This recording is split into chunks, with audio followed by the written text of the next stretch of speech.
Goeiedag en baie welkom by nog 'n aanlyn erediens van NG Universiteitsoord. Ons hoop dat dit goed gaan met jou en dat jy ook opgewonde is oor dit wat dalk vir jou voorlê en dit wat die Here vandag met jou wil kom doen. Mag ons weet dat ons elkeen 'n spesiale afspraak met hom het, waardeur hy nie net ons wil kom vul met vrede en vreugde nie, maar waar hy ook vir ons 'n geleentheid wil gee om oop te kan maak en ons harte met hom te kan deel.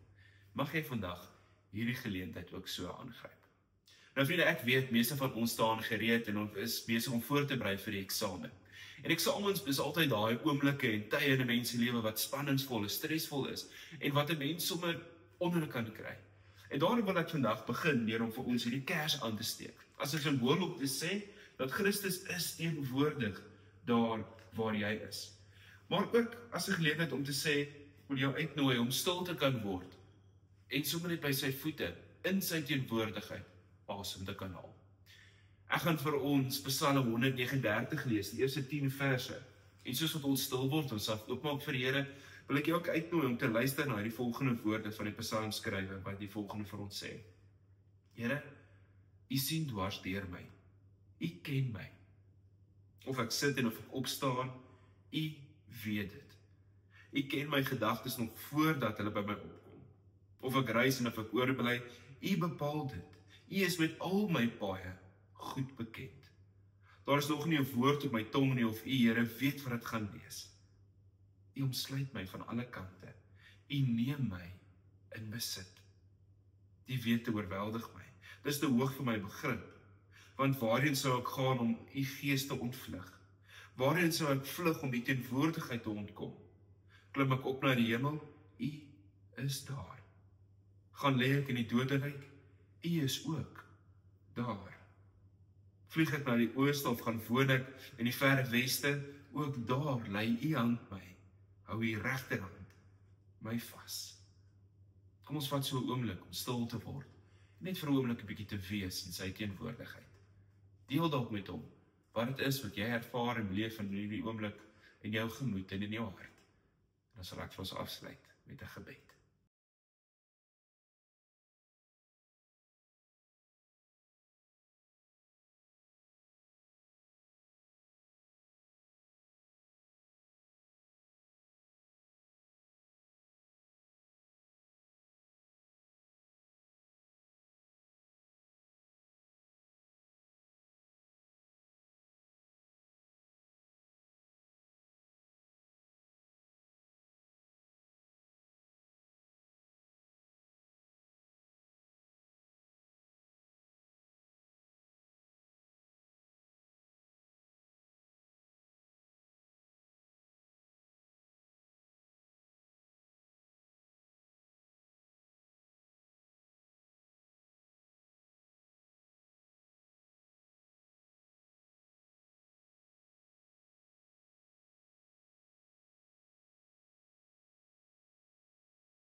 Hemelse Vader, U wat lig is, U wat my lewe verlig, U is groot, goed en getrou.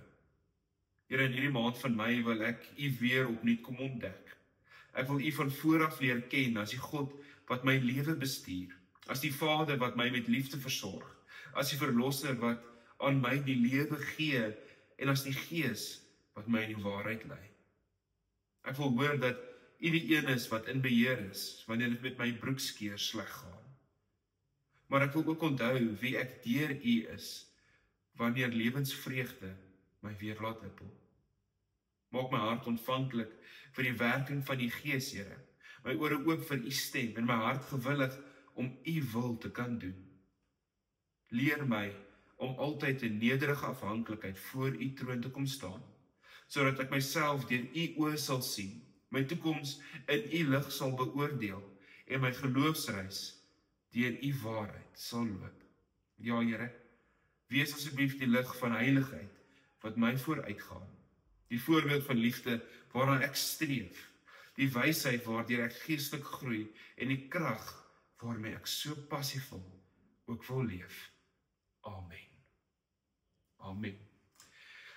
Ek begin dan graag vandag deur die lees van die volgende storie. Nou, ek moet vir jou vinnig om verskoning vra, want dit is in Engels, so verskoon my, maar ek gaan my beste Engels vir ons probeer voorsit. En die volgende storie sê vir ons die volgende. A young seminary student once found himself captivated by the Gospel of Mark, poring over the text again and again as he soaked in the Gospel. He was so moved by the text that he decided to memorize it, the whole thing. And then he planned on reciting it in front of an audience. It took him several years as he carefully studied the text and tried to understand the dramatic tension in order to bring an authentic voice to the gospel. The first performance was held in a sanctuary at a pretty good-sized church, and the student did a wonderful job. His performance was poignant and moving as he brought the Gospel of Mark to life to all who sat in the audience. That is, until he delivered the last line of the text. And they said nothing to anyone, as they were afraid.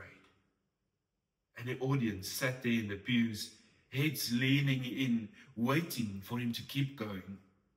And in all of the months of preparation, the student realized in that moment that he had not fully thought through the end of his performance. He looked out at their faces, watching him with anticipation, and he began to shift nervously from one foot to another, trying to figure out how to get down from the chancel. And just as everything started to feel awkward, he figured it out. He broke out in a smile and shouted, "Amen." And the audience burst out into a loud applause. Ons lees net die storie tot daar.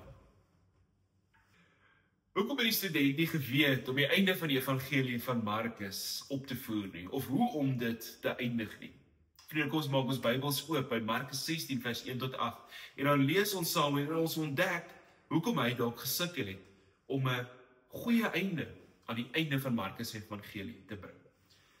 Dis die baie bekende verhaal van Jesus wat opgestaan het. Markus 16 vers 1 sê dan nou vir ons die volgende tot by vers 8. Toe die Sabbatdag verby was, het Maria Magdalena en Maria, die ma van Jakobus en Salome, reukolie gekoop om die liggaam daarmee te balsem. Die Sondagmôre baie vroeg kom hulle toe by die graf aan, net toe die son opkom. Hulle vra toe vir mekaar, wie sal vir ons die klip voor die ingang van die graf wegrol? Die klip was baie groot, maar toe hulle opkyk, sien hulle dat dit klaar weggerol is. En toe hulle die graf ingaan, sien hulle 'n jong man aan die regterkant sit met lang wit klere aan en hulle het groot geskrik. Moenie skrik nie, sê hy vir hulle. Julle soek vir Jesus van Nasaret wat gekruisig is, wat hy het uit die dood uit opgestaan. Hy is nie hier nie. Kyk, daar is die plek waar hulle hom neergelê het. Maar gaan sê vir sy disippels en in besonder ook vir Petrus, hy gaan julle vooruit na Galilea toe. Daar sal julle hom sien, soos wat hy ook vir julle gesê het. Hulle het toe uit die graf uitgegaan en weggehardloop, terwyl hulle gebewe het van die skrik. Hulle het vir niemand anders iets daarvan gesê nie, want hulle was bang.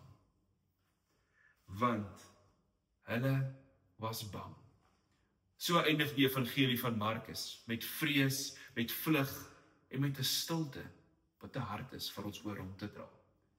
Nou vriende, dis glad nie hoe die ander evangelies eindig nie. Markus eindig sy evangelie met 'n belofte en 'n opdrag daar in vers 19 tot 20. Lukas eindig weer sy evangelie met die disippels wat moet wag in vers 50 tot 53. En Johannes eindig sy evangelie met 'n uitnodiging, volg my in vers 22. Maar Markus se evangelie eindig vreemd in vers 8, want hulle was bang. Nou dis natuurlik die teenoorgestelde manier van hoe Markus sy evangelie eintlik begin, met hierdie duidelike en die direkte verklaring, hierdie is die goeie nuus van Jesus Christus, die Seun van God. Maar hierdie einde is stomp, onverwags, kan ek dalk ook sê, 'n bietjie onwrigtend. Nou vriende, van ons mag dit dalk nie weet nie, maar Markus se evangelie eindig eintlik oorspronklik by vers 8. Vers 9 tot 20 is 'n latere byvoeging tot die evangelie, wat nie deel is van die oorspronklike manuskrip van Markus se evangelie nie. Mense het gewoonheid gevoel dat die evangelie tog nie op so 'n snaakse stomp manier kan eindig nie. En daarom bring hulle toe nou vers 9 tot 20 by. En daar's ook 'n wye konsensus hieroor, dat vers 9 tot 20 eers later bygevoeg is, maar dat hierdie verse ook niks anders aanraak wat nie in die evangelie teenwoordig is nie. Maar tog bly dit 'n baie vreemde manier om 'n verhaal te eindig. Doen dit nie. Wanneer ons na stories luister, wanneer ons stories kyk of stories aan mekaar oorvertel, wil ons graag altyd 'n happy ending hê. Of ten minste 'n slot van 'n verhaal wat alles mooi saambind en mooi alles afrond. Dis graag wat ons wil hê. Ons het hierdie diepe menslike behoefte vir duidelikheid, vir ontknopings wat ons gerus moet stel, wat troos moet bring, vir beloning vir die regverdiges en straf vir daardie skurke in die verhale. En ons is tevrede daarmee, baie tevrede daarmee, as die held uiteindelik die vrou kry vir wie hy so hard geveg het en vir wie hy sy lewe op die lyn geplaas het. Ons hou nie van losdrade nie. Ons soek eindbestemmings wat tevrede stel. Ons soek slotsomme wat spanningslyne vir ons verlos en ongeruimdhede weer laat ruim. Markus se einde aan die verhaal wat hy vir ons vertel, stel ons egter nie tevrede nie. Dit bind nie die losdrade saam nie. Eintlik verhoog dit net die spanning en dit roep meer vrae na vore as wat dit antwoorde vir ons bring. Dit stel ons dalk nie gerus nie. Dit verontrus ons. En geen wonder iemand het toe later gevoel dat hulle 'n smaaklike einde amper aan hierdie evangelie moet bybring nie, wat dan natuurlik vers 9 tot 20 is nie. Nou vriende, in die gedeelte wat ons nou net gelees het, sluit Markus die verhaal van Jesus se lewe en sy aardse bediening hier op aarde af. Hy sluit dit af met 'n nuwe ontdekking dat Jesus waarlik uit die dood opgestaan het en Markus bevestig op dieselfde tyd vir ons die kroning van Jesus as die Here, die een wat sit aan die regterhand van God, vanwaar hy weer sal heers. En waar ons nou is dan natuurlik ook in die liturgiese jaar met Paastyd en met Hemelvaart en Pinkster wat net so half om die draai is vir ons, weet ons ook dat Jesus as die Here regeer oor die ganse wêreld. En dit is wat ons weer opnuut moet besef vandag.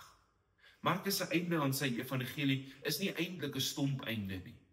Markus nooi ons uit om met hierdie nuwe ontdekking dat Jesus waarlik die Here is, uit dit terug te moet blaai na hoofstuk 1 toe. En weer moet te begin lees vanuit hierdie evangeliese waarheid en weer moet ontdek wat dit is wat die Here dan vir ons wil kom leer, wil kom sê, wil kom wys oor wie hy is en hoe sy koninkryk lyk en werk. So hoe stomp of vreemd Markus se einde ook al mag wees vir ons, of hoe ook al snaaks dit mag voorkom vir ons, kort dit nie eintlik 'n nuwe afsluiting nie. Dis juis 'n oop einde wat elkeen wat dit lees aan die dink moet sit. En ons moet uitnooi om so halfspreekwoordelik die pen te moet optel om ons storie nou verder saam met God se te skryf. En dit bring my dan met my volgende punt. Vriende, almal van ons is mal oor stories. Veral stories wat werklik gebeur het. Dink sommer gou vir 'n oomblik terug, al hoeveel trane het jy nie gestort oor ware verhale nie. Of hoe diep iemand se autobiografie jou hart nie al aangeraak het nie. Elke Woensdagoggend sit ek in my kar in trane as ek so na Jacaranda se Good Morning Angels verhale oor werklike verhale van mense soos ek en jy, na luister.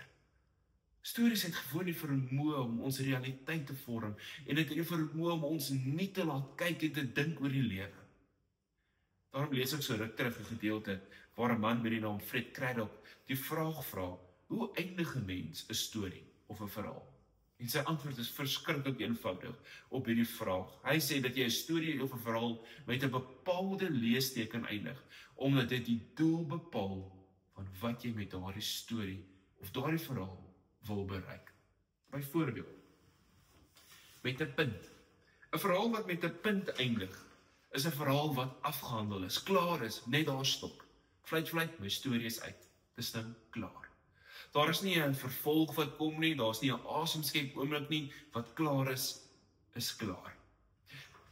'n Verhaal wat eindig met 'n vraagteken, is 'n verhaal wat jou uitdaag om self verder te gaan ondersoek en stel. 'n Verhaal wat maak dat jy antwoorde wil kry op dit waarna jy soek, sonder om maklike antwoorde vir dit te aanvaar. 'n Komma, of 'n verhaal wat met 'n komma eindig, is 'n verhaal wat nie sonder 'n vervolg kan wees nie. Hierdie einde is net soos 'n asemskep oomblik, amper soos om net 'n oomblik te vat, om 'n greep voor op alles te kry, voor die res van die sin dan nou volg en uitgebrei word. 'n Uitroepteken. 'n Verhaal wat met 'n uitroepteken eindig, is 'n verhaal wat eindig in ekstase, eindig met 'n oproep en 'n uitroep. Dit dui op afgeronde stelling aan met die vreugde van 'n ontknoping wat nuwe beloftes, opdragte en vreugde na vore bring. En 'n aandagsstreep. 'n Verhaal wat eindig met 'n aandagsstreep is 'n verhaal wat jou tot op hierdie punt gebring het en vra dat jy sal wag en spesiaal aandag sal gee aan dit wat volg. Om oplettend te wees, oop te wees vir dit wat dan ook gaan kom. En laastens, 'n ellips. 'n Verhaal wat eindig met 'n ellips is 'n verhaal wat jou vra, wat gaan nou volgende gebeur? Wat gebeur nou volgende of wat is die volgende stap wat nou moet plaasvind? Die verhaal is oop en die leser of die hoorder van hierdie verhaal word ingetrek in die vervolg in dit wat nog onseker is wat voorlê. Markus kom vra vir my en vir jou en elke gelowige reg oor die wêreld. Hoe skryf ons die vervolgverhaal? En daarmee saam is 'n logiese vraag om verder te vra, sal ek sê, wat ons ook vir onsself moet vra. Watter leesteken gaan ons dan ook kies om hierdie verhaal mee verder te skryf? En ek weet, elkeen van ons stories verskil. Hier sit vandag mense wat na hierdie uitsending kyk, wie diep seer het en wie al baie erge trauma in hulle lewens ervaar het. Hier sit ook mense wat kyk na hierdie uitsending, wie diep vreugde op hierdie oomblik in hulle lewens ervaar. Die vraag bly steeds vir ons. Hoe gaan ons kies om die vervolgverhaal te skryf by ons werk, in ons huishoudings, in die gemeenskappe waarin ons beweeg en ook in ons eie lewens? Dalk voel jy oorweldig op hierdie oomblik van jou lewe en jy voel dalk moet jy 'n komma by jou verhaal voeg. Net sodat jy weer kan probeer om self net 'n bietjie 'n greep te probeer kry oor alles wat in jou lewe aangaan voordat jy vorentoe gaan. Of dalk sit jy 'n vraagteken by jou verhaal omdat jy op soek is, meer wil ontdek, meer wil leer, vra uit oor die toekoms en oor dit wat dalk al reeds gebeur het in jou lewe.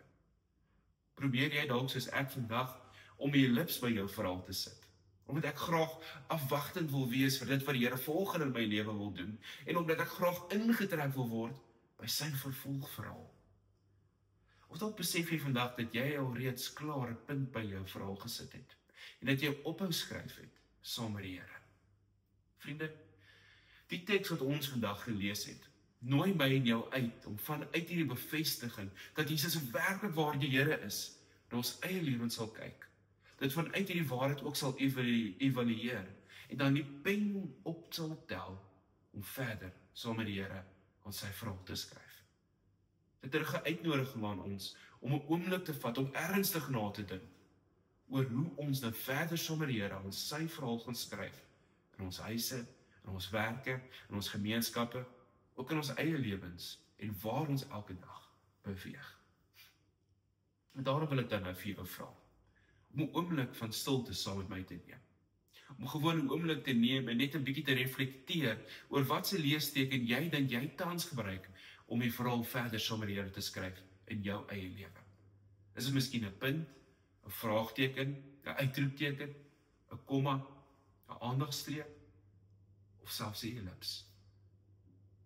Ek daag jou uit om vir 'n oomblik stil te word, jouself oop te maak, met die Here te deel. Wat se leesteken is dit wat jy tans gebruik? En dan oop te wees om saam met die Here 'n nuwe leesteken te ontdek wat jy gaan gebruik van vandag af om die verhaal verder saam met hom in jou lewe te skryf. Daar waar jy is, kom ons word stil. Ons word stil in 'n oomblik van stilte. Okay, daar wil net so 'n oomblik van stilte wees, dan kan daar 'n prentjie oorkom en dan vat ons dit van daar af. Dan gaan ek aan met die slot. Die wonderlikste ding vir die Bybel is dat dit gelowiges uitnooi om in gesprek daarmee te tree. Dit nooi ons uit om vrae te vra, dit nooi ons uit om verder te gaan soek en ondersoek in te stel en om te gaan ontdek wie God is en wat hy graag vir ons lewens wil hê. En daarom, net soos wat die graf oop is, bly die einde van Markus se evangelie oop, met 'n uitnodiging om saam deel te neem aan dit wat volg, om saam die volgende gedeelte te skryf. Jesus se belofte en sy verlange is om elkeen van ons te ontmoet, ten spyte van ons eie tekortkominge en mislukkings. En dit is 'n werklikheid wat veel groter is as enige ander storie. Daarom die vraag, vriende, hoe gaan ek en jy kies om die verhaal verder te skryf saam met hom? Amen. Kom ons sluit ons oë en dan bid ons saam. Hemelse Vader, dankie dat ons vandag weer opnuut kan besef, Here, dat ten spyte van ons eie tekortkominge, ten spyte van ons eie mislukkings, is U die een wat ons nooit agterlaat nie. Is U nie die ene wat ons wegstoot nie, maar is U die een wat 'n belofte maak aan ons om te sê, U is Immanuel, God met elkeen van ons. En daarom, Here, waar ons dalk vandag agtergekom het dat ons miskien 'n punt al in U verhaal gesit het, dat ons miskien 'n vraagteken het want ons is onseker, ons het te veel vrae, mag ons deur dit alles bewus word van U wat uitreik na ons toe, wat self nader kom om by ons te wees, en ons uitnooi, Here, om daai punt uit te vee, daai vraagteken weg te neem. En Here, miskien 'n ellips, 'n uitroepteken daarby te sit om te sê, maar U bly getrou aan U beloftes. U is die Here, en U sal ook saam met ons wees in die toekoms. Here, ek bid sommer vir almal wat nou voorberei vir die eksamen, mag dit met hulle goed gaan. Mag hulle U vrede ervaar in hulle lewens, en mag U die een wees wat ook vir hulle wysheid en helderheid van verstand gee, sodat hulle kan weet, dit wat vir hulle voorlê, nie te groot is nie, omdat U saam met hulle dit aanpak. Mag hulle op U vertrou ook in hierdie oomblik van hulle lewens. Ek bid sommer vir die gemeente, Here, ek bid ook vir elke persoon wie na hierdie uitsending kyk. Mag hulle saam met U die volgende gedeelte van hulle lewensverhaal skryf.